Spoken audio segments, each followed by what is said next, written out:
Unisinaps, eu sou Isaura Mendes, professora de História, e a gente vai continuar o nosso assunto de Grécia Antiga. Agora a gente vai falar sobre uma segunda polis muito importante, que foi a polis Esparta.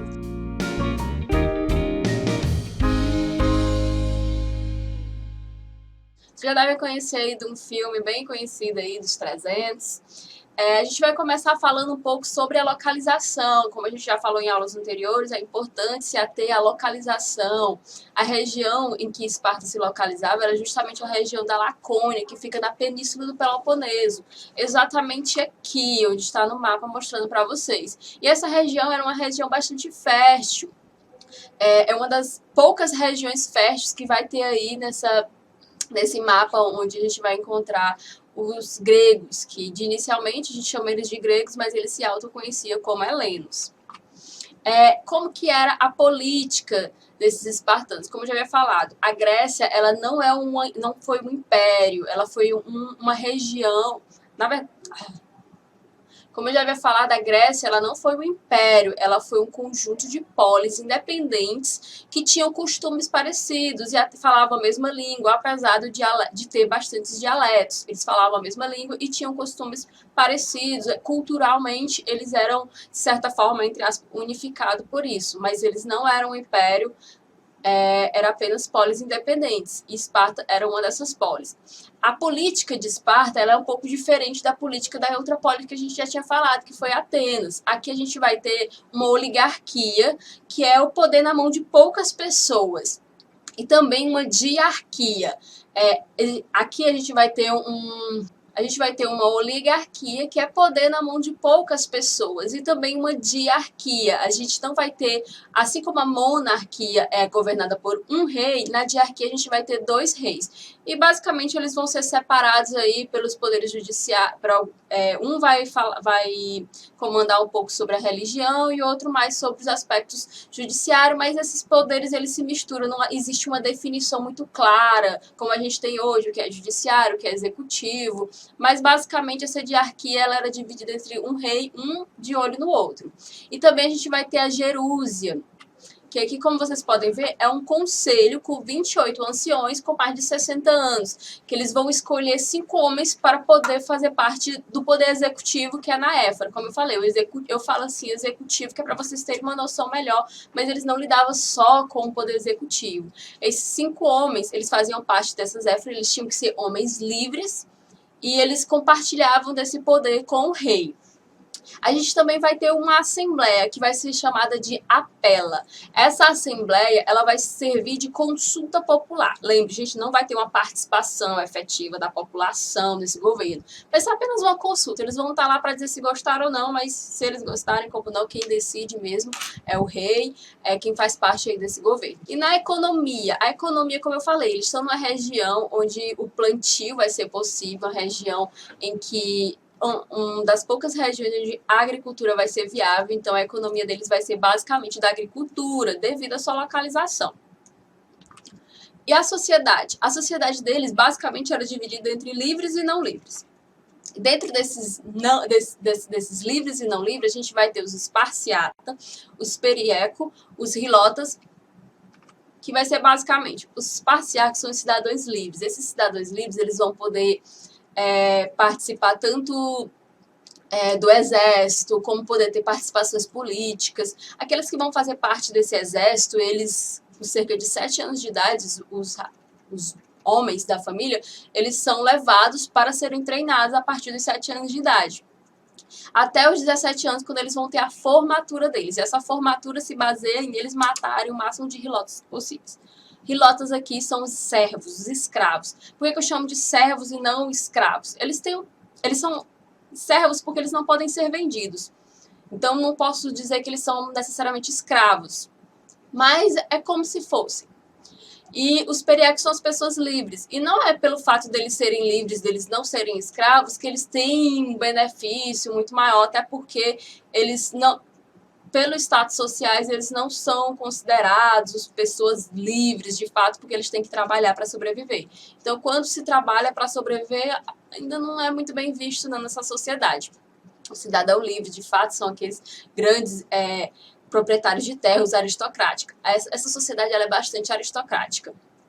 E culturalmente falando, aqui a gente vai ter uma cultura militarista. Essa sociedade Esparta, a sociedade Esparta, ela vai ser vista como uma sociedade muito militarista. Eles vão ser vistos como um exército muito temido. E eles baseiam no laconismo, falando assim de forma bastante superficial, o laconismo nada mais é do que uma sociedade em que não preza muito o pensamento, a filosofia, as questões. Eles prezam mais pelas atitudes, por chegar e fazer. Eles não são muito de tentar resolver politicamente, eles vão logo lá e resolvem, seja de forma bruta, eficiente ou não. E eles, na cultura deles, eles são conhecidos também por ser bastante xenofóbicos. Não só eles, toda a Grécia e até mesmo Roma, quando a gente foi estudar, eles são muito xenofóbicos. O que quer dizer isso? Quer dizer que eles não toleram, eles não aceitam aquilo que é de fora, os estrangeiros. Eles menosprezam as pessoas que não falavam grego, então eles chamavam de bárbaros, as pessoas que não faziam parte ali daquela sociedade grega em que eles se autodenominavam de helenos. Gente, lembrando, sempre que eu falo grego, eu falo porque a gente já conhece eles como grego, porque a gente vem desse ensinamento romano, mas eles mesmos não se denominavam como gregos, eles se chamavam de helenos. Agora a gente vai falar um pouquinho dos conflitos que fizeram esses polis se unificarem. Primeiro conflito, lembrando, sempre vai existir conflito entre eles, porque como eu falei, não é um império, não é um governo unificado, então essas polis, elas sempre com interesses comuns ou incomuns, elas vão estar ali brigando entre si. Mas a gente vai ter uma guerra que vai se chamar Guerra dos Medos ou Guerra Persas, porque contra os persas. Por que se chama medos? Porque eles conheciam os persas como medos, porque boa parte do exército persa era formado por medos, e onde eles tinham mais contato era pelos medos. Então, quando vocês viram Guerra dos Medos, é a mesma guerra contra os persas. Então, esse conflito aí, ele vai acontecer no momento em que está tendo alguns conflitos internos na Grécia, mas esses conflitos internos geralmente eles eram entre Atenas e Espartacos, que é justamente as polis que a gente está mais estudando, porque as polis que mais caem, porque além delas serem as polis que mais tinham poder dentro da Grécia, elas eram bem antagônicas. E Atenas, ela estava assim meio com medo de perder espaço para Esparta, e ela percebia que a Pérsia já estava ganhando muito espaço assim ali pelo mar Mediterrâneo. Então Atenas entra em contato com os persas, pedindo auxílio contra Esparta. Só que nesse meio tempo ela consegue resolver essa desavença e essa treta que ela tem com Esparta. Só que ela pega e diz, não, Pérsia não precisa mais, a gente já conseguiu resolver. Mas a Pérsia ela não desiste. Ela diz, não, agora que você me chamou, eles já tinham interesse mesmo de invadir a Grécia, essas polis na Grécia. Então eles vão de encontro a essas polis. E quando eles vão invadindo Mileto. Quando eles invadem Mileto em 494 a.C., o pessoal começa a chegar, ei, Atenas, peraí, tem que resolver isso aqui. Então Atenas consegue resolver, eles conseguem vencer os persas em 492. Nesse momento aí, os persas, lembrando que os persas, como a gente já falou nas aulas passadas dos persas, eles já dominavam boa parte ali da Trácia, da Macedônia, eles estavam conseguindo, o império deles estava crescendo bastante. Só que a Atenas, eles conseguem vencer os persas na Batalha de Maratona, em 490 a.C. E os persas, eles vão chegar com um exército com mais de 20 mil cavalheiros, eles fora o exército deles mesmo, então eles tinham muitos homens superiores aos 10 mil que Atenas tinha. Eu falo isso mais ou menos porque a gente não tem dados precisos, então a história que a gente tem é que existiam mais homens, mais o exército da Pérsia era bem mais numeroso do que o exército ateniense. Mas Atenas consegue vencer. E quando eles vencem, eles vão assinar aí uma trégua de 10 anos. O rei Dário, ele vai assinar essa trégua, inclusive a vergonha vai ser tanta que ele vai sumir, ele vai desaparecer depois desse conflito. Mas lembrando aqui, os persas eles não vão ser dizimados, porque a guerra vai acontecer na Grécia. Então eles só vão voltar e vão continuar a vidinha deles ali. Depois disso, a gente vai ter outras batalhas. Por quê? Porque eles vão respeitar esses 10 anos de trégua. E após esses 10 anos de trégua, O filho do rei Dário, o Xerxes, que vocês já devem ter visto no filme dos 300, interpretado aí pelo Rodrigo Santoro, o Xerxes, ele vai voltar. Ele vai voltar para tentar dominar a Grécia. Então, eles vão chegar em 480 a.C., e quando eles chegarem, eles vão... vai ter uma batalha aí de 3 dias. No primeiro dia, eles vão conseguir vencer os gregos. A gente vai ter um conflito aí no segundo dia, a gente vai ter aquela história lá dos 300, que vão conseguir passar os 3 dias, por mais que o exército deles seja inferior em números, eles vão conseguir passar 3 dias, mas, gente, não é só os espartanos que vão lutar nessa batalha.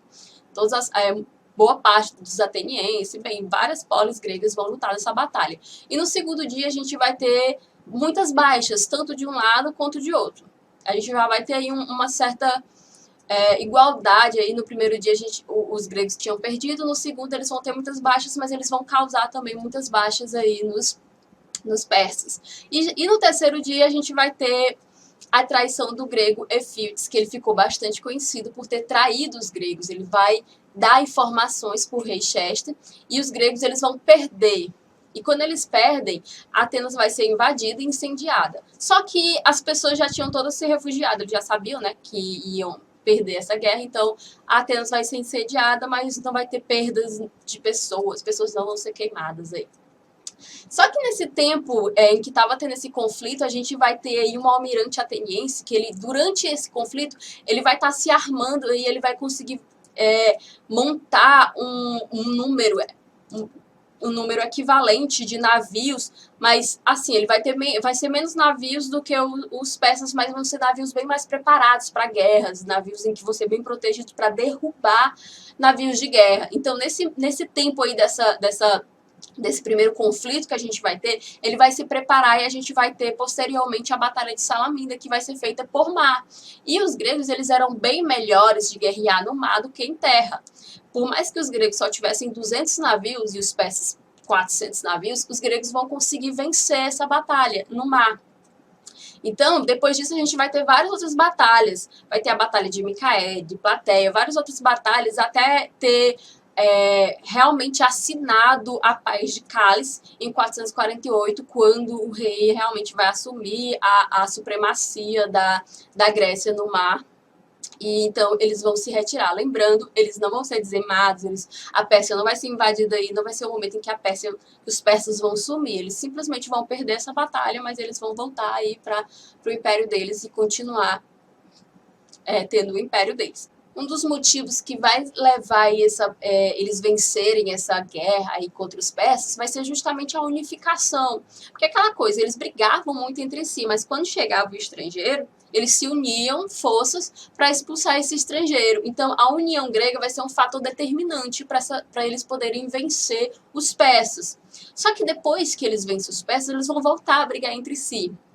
E Atenas, como já havia falado, nas primeiras batalhas, ela vai conseguir vencer as primeiras batalhas, então eles vão se sentir muito superiores, sentir bastante fortes, porque eles conseguiam vencer as primeiras batalhas sem a ajuda dos espartacos. Então, a gente vai ter um imperialismo ateniense. E esse imperialismo vai fazer com que eles criem uma liga, que vai ser conhecida como a Liga de Delos. Essa Liga de Delos vai ser liderada pela Atenas, a Atenas vai liderar ali o norte, e a gente vai ter outra liga também, que vai ser a Liga do Peloponeso, liderada pelo Esparta, ali ao sul, que eu mostrei no mapa. E essas ligas, elas basicamente, elas exigiam que as polis próximas pagassem imposto para elas, para que elas protegessem, em troca de proteção. E durante, basicamente, esses primeiros anos, esses impostos, eles vão servir basicamente para reconstruir Atenas, porque Atenas foi dizimada, né? Atenas foi queimada. Então, a gente vai ter aí, usufruindo desse dinheiro apenas para reconstruir Atenas, e vai ser um período que a gente vai ter de expansão. Lembrando que o período aí após essa guerra, a gente vai ter as guerras fratricidas, vai ser um período clássico, um período em que a Grécia ela vai se expandir, vai chegar no seu auge, tanto nas questões culturais como questões mesmo de dominação.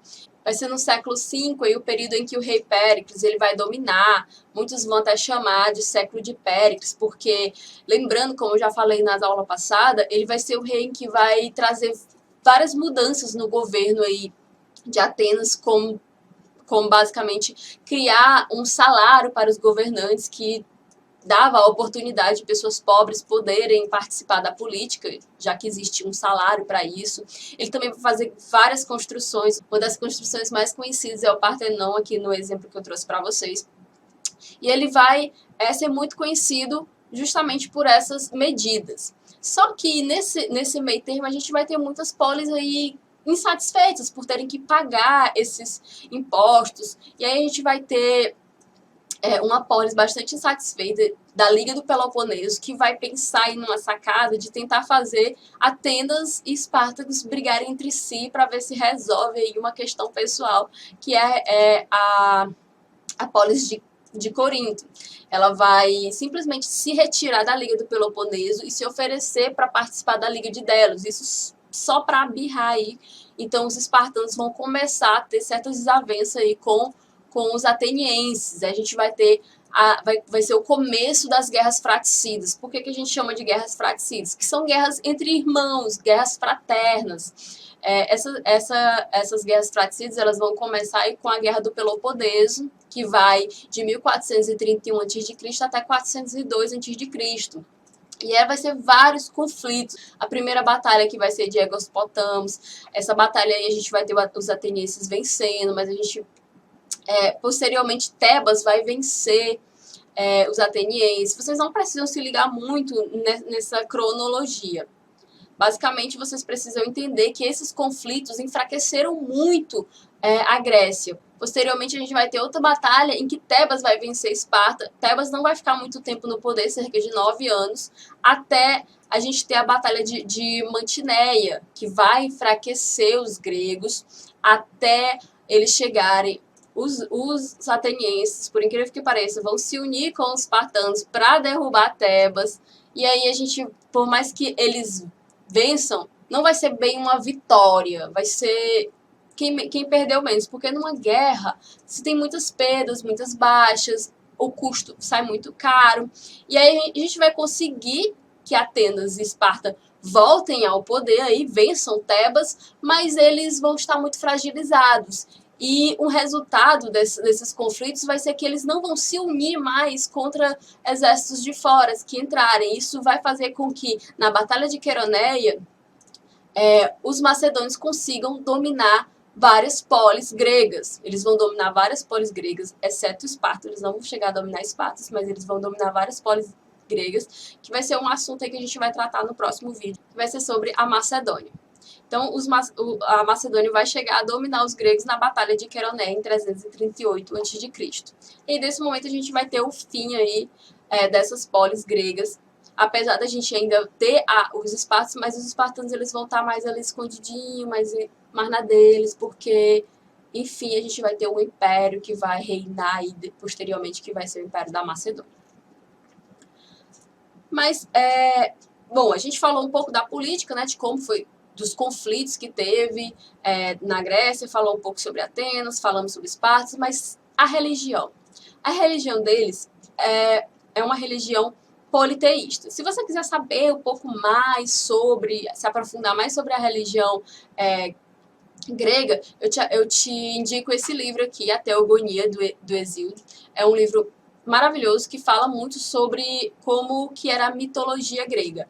A religião deles era politeísta e os deuses deles eram antropomórficos, que não só eles tinham o físico humano, como eles tinham os mesmos desejos, eles não eram deuses que eles não estavam muito, é muito diferente daquele deus cristão que a gente tem.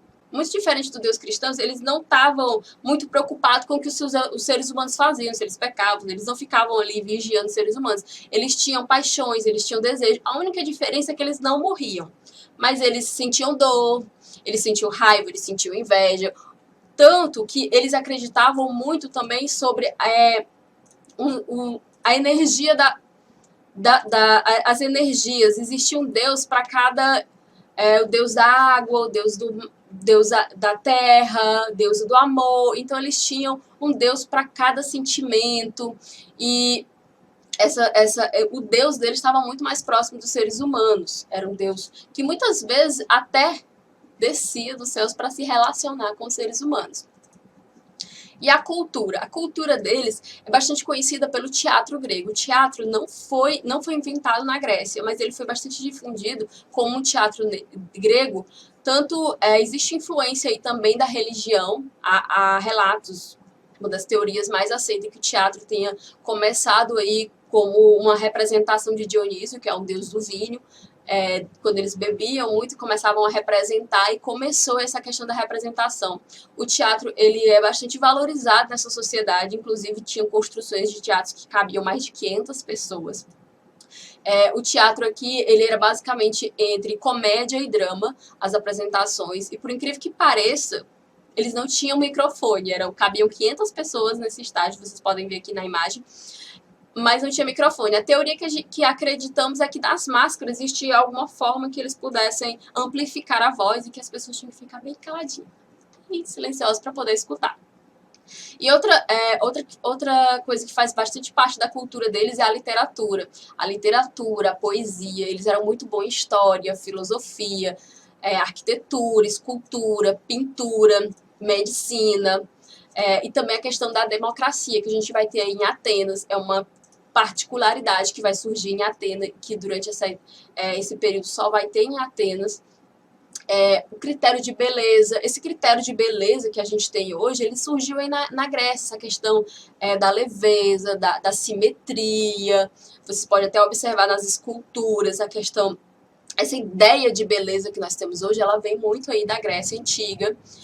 E a questão também do individualismo. Quando surge aí a questão também do individualismo, é quando a gente tenta ser por nós, por exemplo. Quando a gente perde aquele aspecto de fazer pela comunidade, a gente cria mais essa questão individual, por exemplo, que a gente tem hoje. Eu vou trabalhar para eu poder viver melhor, eu vou me formar para me ajudar, sempre tentando se fazer e não pensando na comunidade. Essa questão do individualismo também vem aí da Grécia Antiga, do racionalismo lógico. Apesar deles preservarem, deles serem muito religiosos, eles conseguem aí, dividir a questão da religiosidade com o racionalismo lógico. Por que eu digo que eles eram bastante religiosos? Porque a maior parte das construções deles eram construções de templos, então eles valorizavam muito a religião. E outra coisa que a gente tem também dos gregos até hoje é a questão das Olimpíadas, que elas surgiram aí na Grécia desde 778 até hoje. A gente temos aí as Olimpíadas, que é fruto da Grécia Antiga. Para a gente poder tirar aí um pouquinho do que a gente aprendeu, eu vou fazer aqui uma recapitulação com vocês. O que eu preciso saber sobre Esparta? Esparta, ela é militarizada, ela é predominante xenofóbica e ela também possui o laconismo. Os hilotas que são os servos, eles não podiam ser vendidos, por isso que a gente não vai chamar eles de escravos, e eles são boa parte da população. Eles são tantos que, como eu falei, os espartanos, quando eles se formam, um dos desafios deles é matar hilotas. Os hilotas, eles podiam ser matados, mas eles não podiam ser vendidos. Então, assim que eles se formam aí no exército, eles tinham que matar o quanto eles conseguissem de hilotas aí, porque eles eram considerados coisas. A economia deles era basicamente a agricultura, a religião politeísta. A gente tinha os deuses aí como seres antropomórficos, com essa semelhança humana, e a cultura a gente vai ter basicamente o teatro, templos, a valorização do indivíduo, a ideia de beleza, que a gente falou agora há pouco. Agora vamos fazer um exercício para a gente arrematar de cara essas questões. Bem, esse exercício aqui a gente vai ter, ele é de 2010. O enunciado diz o seguinte: Frank Miller inspirou-se na verdadeira Batalha de Termópilas, ocorrida em 438 a.C., na Grécia, para escrever Os 300 de Esparta. A adaptação da história em quadrinhos de Miller foi levada ao cinema em 2006, pelo diretor Zack Snyder, pelo título de 300. A respeito do contexto das guerras médicas, tema abordado no filme, assinale a alternativa correta. O domínio da expansão naval fenícia ameaçava a hegemonia da Grécia sobre o mar Egeu, o que ocasionou a formação de uma aliança defensiva na Grécia. Não, até porque a gente não vai ter os fenícios aqui, os fenícios não vai dominar e nem vai ter esse conflito dos fenícios com os gregos. Letra B. Desenvolvendo uma política imperialista, Atenas entrou em conflito com Esparta, que agrária e oligárquica, permaneceu fechada à expansão territorial. Gente, a gente vai ter vários conflitos entre Atenas e Esparta durante todas essas guerras. Mas essa guerra que descreve aqui o filme, que é dos 300 de Esparta, a gente vai ter uma unificação. Então, não vai ser esse conflito entre Atenas e Esparta que vai ocasionar. Aqui, eles se unindo contra os persas. Letra C. O expansionismo persa, que já havia dominado cidades gregas da Ásia Menor e estabelecido o controle persa sobre rotas comerciais do Oriente, ameaçava a soberania da Grécia, tornando inviável o conflito grego-persa. Exatamente, essa questão está toda correta. Como eu já havia falado, a Pérsia já estava aí dominando várias regiões, estava crescendo, já estava chegando ali, já estava ali na Macedônia, então já estava muito próximo da Grécia, já havia conflito entre algumas polis gregas, mas de fato eles não tinham chegado na Grécia e eles encontraram aí a oportunidade, porque já se sentiam ameaçados, uma hora ou outra isso ia acontecer. Então a letra C é a correta. Vamos ver por que a D não é a correta. Esparta, por priorizar a formação física e militar, cultivando no indivíduo o patriotismo incondicional do Estado, liderou a ofensiva grega contra os assírios, que ameaçavam as instituições democráticas gregas. Aqui está toda errada. A gente não vai ter a questão de patriotismo, a gente só vai ouvir falar sobre patriotismo aí já na modernidade. A questão dos assírios. Os assírios a gente viu ali lá nas primeiras civilizações, não vai ter esse conflito aí dos gregos com os assírios. Então aqui já está toda errada. Até porque Esparta também nem era uma polis democrática. A democracia a gente só vai ver em Atenas.